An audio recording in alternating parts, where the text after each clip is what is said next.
All right, I'm Anthony Shea, and I'm going to be talking about England, specifically if you want to go to England over the summer for a summer trip. I lived in England from late summer 2013 to around that same time, 2014, and here's some tips and advice that I have for going there over the summer. So day one, you're probably going to be flying into Heathrow. You could be taking a train into London, into St. Pancras International, but I'm assuming that you're just flying into Heathrow International Airport. There's also like 5 other airports that you could be flying into, but this is the main hub. The first thing that you're going to want to do, if it's a short stay, like anywhere from 2 days to about a week, is you want to get an Oyster card. That's pictured in the top left corner as you're looking at the screen. This will help you navigate the subways, and it can also be used on the buses and various other means of transport in the city. Bottom left is a picture of the airport itself, and top right is a picture of the London Tube map, or the subway system. It looks a little confusing, but don't worry, it is. So just keep your wits about you, and make sure that you can just Google search what train station you want to go from the next. But the big thing is, my recommendation, just hop on the dark blue line, get to King's Cross. From there, you can usually get to a lot of the major tourist destinations pretty easily. You're in the center of the city, and a lot of it's in walking distance. Or you can cross the street to go to St. Pancras International train station, take the train to Paris, Brussels, Amsterdam, whatever you want. Or if you can take the Black Line from King's Cross Station to transfer to get to Camden Town. And then there's also some popular tourist destinations such as Tower Bridge and London Bridge. Or you can get off early from the dark blue line to get on Leicester Square. So there's usually a lot of holidays, but during the summer periods of June and July, of which I'm focusing, there really isn't a ton. I put a list of beer festivals that you can enjoy. That's a big summer activity to do while you're in England. Usually you can just pay a few pounds to buy a glass, and then from there you can pay a small amount of pounds. It's a lot cheaper than going to a regular pub or bar to just refill that same glass, the festival glass. It's usually just a pint glass. On here I put Guy Fawkes Day, just because I thought that would be a fun holiday if you go back after the summer. It's the 5th of November. Pretty easy thing to remember. Don't see a reason to forget that one. It's just like 4th of July in America. You got some fireworks and just general rowdiness and a good time. So here's some attractions if you want to go, if you're just staying in London.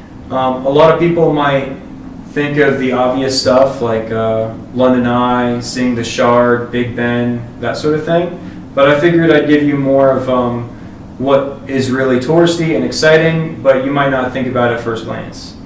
So on the bottom left-hand corner, we have Trafalgar, which is a big business hub, and there's a lot of good restaurants and businesses to try to check out. On the top right, we've got Piccadilly Circus, basically just like Times Square in New York City, if you're into that sort of thing. Just a lot of plays, cinemas, restaurants, places to go, that sort of thing, bars, clubs, whatever you want. It's a big hub, center of London kind of thing. And then there's Leicester Square in the middle, similar kind of concept. And then the bottom right, kind of a hidden gem, in my opinion, as not many people might think of it at first, but there's Camden Town. Huge open air market, and in this market they've got pretty much everything you could want as far as food, and just random stalls with things from across the world. As England is invaded and conquered most of the planet, there's stalls from pretty much any country you can think of and types of food from anywhere you might want to go. So this is really a one-stop shop for a lot of different knickknacks, tourist items, and food, which is really cool in my opinion. Next, what's some interesting food that you might want to get while you're in England? These are some, I've got two of my favorites and then one that's just really weird, just for fun.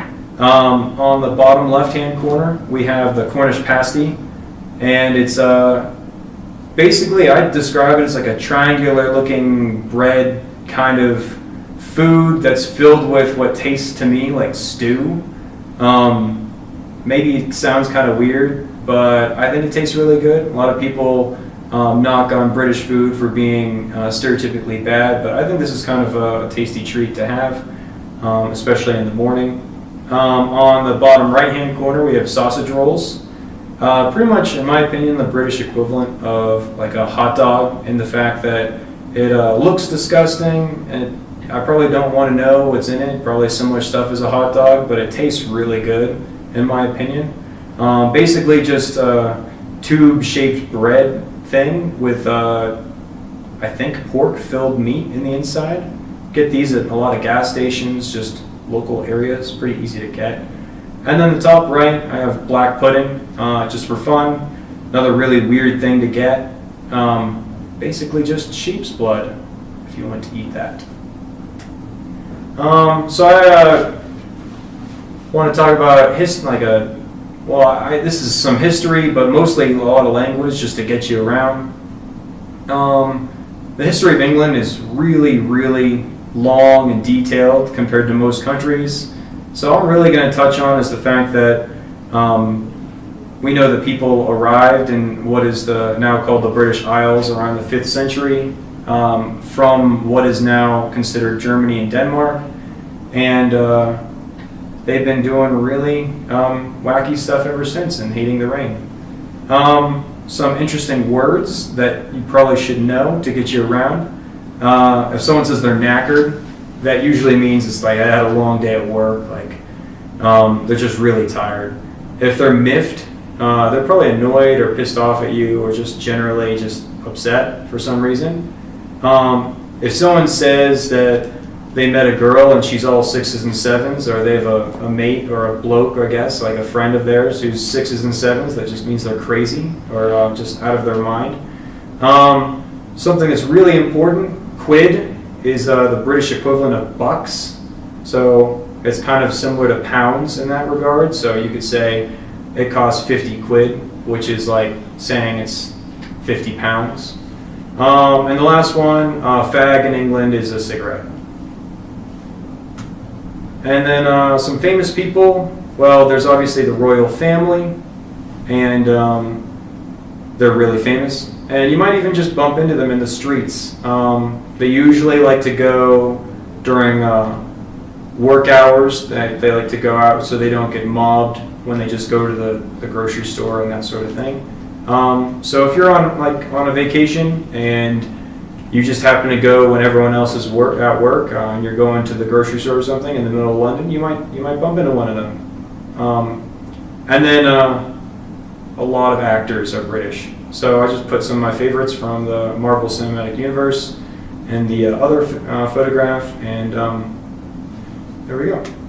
So I already talked on some of these, but I just want to reiterate some of the big need-to-knows. If you you should really get an Oyster card as soon as you get there. I guess I didn't hit on this on the first slide, but when you first get into England, if you're going to be staying there more than a week, it might be smart to get the young person's rail pass if you're between the ages of, if you're under 25 years old, or 25 or under. And that just, it costs £30, and it makes every train ticket 1/3 the normal price that it would normally be. A lot of stores are closed on Sundays and evenings, with the exception of pubs and bars and that sort of thing.